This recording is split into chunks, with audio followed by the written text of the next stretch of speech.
जय स्टूडेंट्स। अब तक हम लोग ऑर्डर, फर्स्ट ऑर्डर और जीरो ऑर्डर पढ़ चुके हैं। सेकेंड ऑर्डर आपके सिलेबस में नहीं है तो उसको पढ़ना नहीं है। यहाँ हम देखेंगे जीरो ऑर्डर और फर्स्ट ऑर्डर के बीच में डिफ्रेंसिएशन कैसे करते हैं।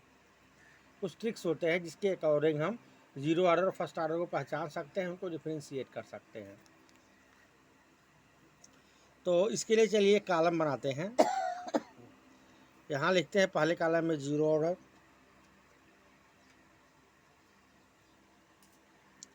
और सेकेंड वाले में लिखते हैं फर्स्ट ऑर्डर। पहली बात, जीरो ऑर्डर में जो एन की वैल्यू होती है जीरो होती है, फर्स्ट ऑर्डर में एन की वैल्यू वन होती है। तो पहला डिफरेंस क्या है? एन की वैल्यू पहले ऑर्डर के लिए जानते हैं एन की वैल्यू ऑर्डर है, पहले ऑर्डर के लिए फर्स्ट ऑर्डर के लिए एन की वैल्यू वन हो जाएगी, जीरो ऑर्डर के लिए जीरो हो जाएगी। दूसरा वैल्यू अगर हम सी टी की वैल्यू लें तो यहाँ सी टी की वैल्यू होती है सी नॉट माइनस के टी, और यहाँ हो जाएगी एल एन लग जाएगा, L N C T equal to L N C naught minus के टी। बहुत ही बारीक डिफरेंस है। एन की वैल्यू यहाँ जीरो हो जाएगी, यहाँ एन की वैल्यू वन हो जाएगी। यहाँ सी टी की जो वैल्यू है, सी टी की वैल्यू हो जाएगी सी नॉट माइनस के टी, यहाँ हो जाएगी L N C T, L N लग जाएगा बस, L N C T equal to L N C naught minus के टी। तीसरा पॉइंट अगर हम डिस्कस करें, पहला पॉइंट था, दूसरा था, तीसरे डिस्कस करें तो हाफ लाइफ आ जाएगी आपकी। तीसरा डिस्कशन पॉइंट है आपके लिए हाफ लाइफ। हाफ लाइफ इसके लिए देखेंगे तो उसकी हाफ लाइफ आप निकाल चुके हैं, ये हो जाता है सी नॉट बाई टू के। जीरो ऑर्डर के लिए यानी कि टी हाफ हो जाएगा आपके लिए सी नॉट बाई टू के। अब यहाँ क्या हो जाता है, यहाँ हो जाता है half life t half equal to log base e पे पावर टू बाई के,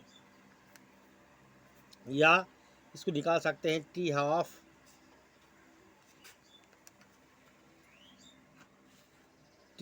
equal to L N two by के।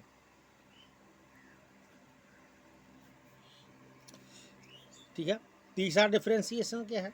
डिग्री ऑफ डिसोसिएशन की, डी ओ डी पहले पढ़ा चुके हैं। ये क्या हो जाएगा इसके लिए? अल्फ़ा बोलते हैं ना डिग्री ऑफ डिसोसिएशन को, ये हो जाता है जीरो ऑर्डर के लिए के टी बाई सी नॉट, और इसके लिए क्या हो जाएगा? Alpha equal to one minus e पे पावर माइनस के t, alpha equal to one minus e पे पावर माइनस के टी। ये डिफ्रेंसिएशन है। और पांचवा डिफ्रेंसिएशन ये बनेगा आपका, ये चौथा था, वो ग्राफिकल रिप्रेजेंटेशन है। आप जीरो ऑर्डर को ग्राफिकल इस तरह से रिप्रेजेंट कर सकते हो। ये आपका हो जाएगा इनिशियल कॉन्सेंट्रेशन सी नॉट, ये फाइनल सी टी हो जाएगा, माइनस के स्लॉप बनेगा यहाँ। यहाँ क्या हो जाएगा? यहाँ बस एल एन सी टी हो जाएगा आपका, इस तरह से जो ग्राफिकल रिप्रेजेंटेशन होगा, माइनस के स्लॉप बनेगा यहाँ भी, एल एन सी टी का हो जाएगा, यह हो जाएगा एल एन सी नॉट। तो ये कुछ बेसिक पॉइंट्स हैं जिनसे आप डिफ्रेंशिएट कर सकते हो। पहले में इनकी वैल्यू जीरो हो जाएगी जीरो ऑर्डर एक्शन के लिए, फर्स्ट ऑर्डर एक्शन के लिए आप जानते हैं इनकी वैल्यू वन होती है। सेकेंड ऑर्डर के लिए C T equal to C naught minus के टी हो जाएगा, sorry second difference zero order के लिए C T equal to C naught minus के टी हो जाएगा। वहीं फर्स्ट ऑर्डर के लिए L N C T equal to L N C naught minus के टी हो जाएगा। हाफ लाइफ निकालेंगे तो सी नॉट बाई टू के हो जाएगा, और इसका हाफ लाइफ आप जानते ही हैं। ये जो वैल्यू है ये हाफ लाइफ वाली वैल्यू जो आपकी है एल एन टू बाई के टी हाफ इक्वल टू, इसको लास्ट में कैलकुलेशन आपने किया था तो आया और रहा होगा 0.693 बाई के, क्या आ रहा होगा? 0.693 बाई के। बाकी डी ओ डी है इसका, अल्फ़ा डिग्री ऑफ डिसोसिएशन के टी होता है, के टी बाई सी नॉट, इसका आप जानते हैं वन पे पावर माइनस ई की टी हो जाएगा, और ये रहा इसका ग्राफिकल रिप्रेजेंटेशन। तो इस तरह से हमने ऑर्डर ऑफ रिएक्शन पढ़ लिया। इस चैप्टर की अगली मेन चीज़ जो पढ़ने जा रहे हैं, मॉलिक्यूलरिटी।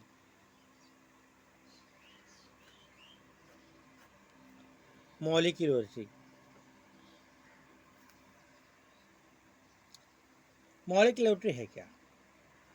कॉमन वे में कहते हैं कि जितने रिएक्टिंग मॉलिक्यूल मतलब मॉलिक्यूल पार्टिसिपेट करते हैं, जितने रिएक्टिंग मॉलिक्यूल पार्टिसिपेट करते हैं किसी केमिकल रिएक्शन में, उसको वह जो है उस रिएक्शन की मॉलिक्यूलरिटी बोली जाती है।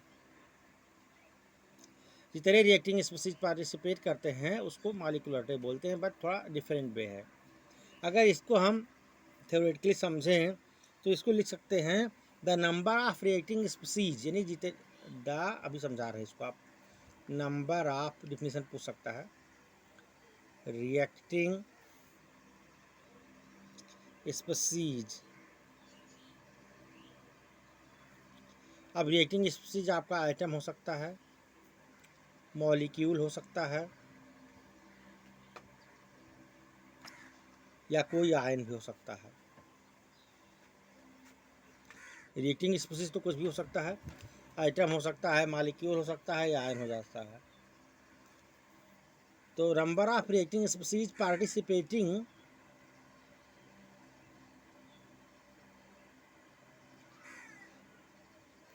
आप समझिएगा वर्ड इन ये elementary chemical reaction,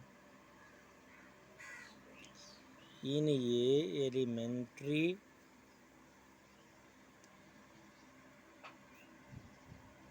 chemical reaction, समझ रहे? The number of reacting species participating in ये elementary chemical reaction.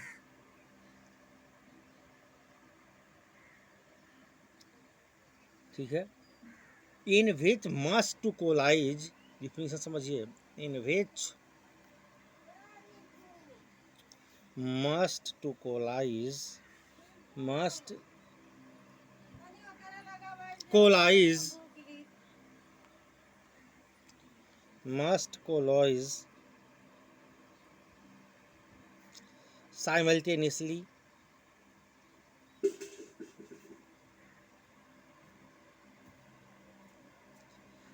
is called molecularity।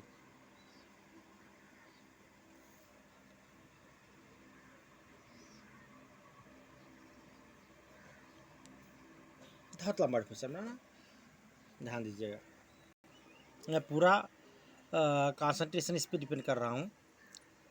जो आपका डिफिनेशन है the number of reacting species, अब वो आइटम हो सकता है, मॉलिक्यूल हो सकता है, कोई आयन हो सकता है, participating in elementary chemical reaction is must collide simultaneously is called molecularity. दो वर्ड आए हैं, एक एलिमेंट्री केमिकल रिएक्शन आया है।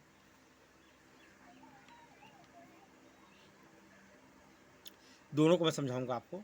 सबसे पहले देखिए एलिमेंट्री क्या है।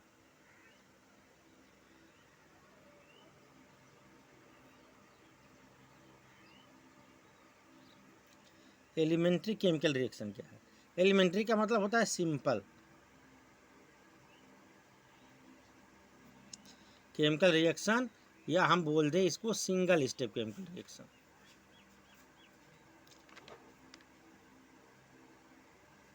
एलिमेंट्री का मतलब होता है सिंपल, या सिंपल का मतलब क्या समझ लें हम, सिंगल स्टेप केमिकल रिएक्शन, यानी सिंगल स्टेप केमिकल रिएक्शन में साइमल्टेनियस कोलिजन हो रिएक्टिंग स्पीशीज के। क्या है एलिमेंट्री का मतलब, simple reaction, single step reaction, इसी को समझिएगा। एलिमेंट्री वर्ड का मतलब है सिंपल। इसके साथ साथ एक वर्ड है साइमल्टेनियस कोलिजन।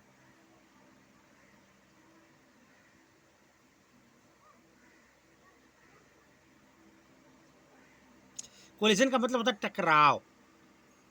रिएक्टिंग स्पीशीज जो होते हैं ये आपस में टकराते हैं केमिकल रिएक्शन के दौरान, इनमें आपस में टकराव होता है। साइमल्टेनियस कोलिजन का मतलब अगर मैं हिंदी में बोलूँ तो एक ही टाइम में एक साथ कोलिजन हो, टकराव, एक ही टाइम में एक साथ टकराव। हिंदी में मैं लिख दूँ ना साइमल्टेनियस कोलिजन का मतलब, तो ये हो जाएगा एक ही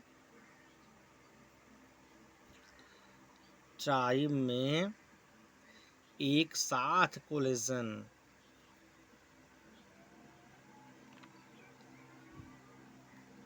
एक ही टाइम में एक साथ जो टकराव होता है उसको साइमल्टेनियस कोलिजन बोलते हैं। और इसमें एक और चीज़ है, अगर हम कोलिजन थ्योरी के अकॉर्डिंग देखें,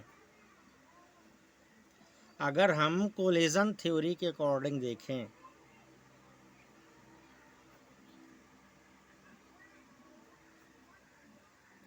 अगर हम कोलिजन थ्योरी के अकॉर्डिंग देखें तो एक साथ साइमल्टेनियसली 3 से ज़्यादा रिएक्टेंट,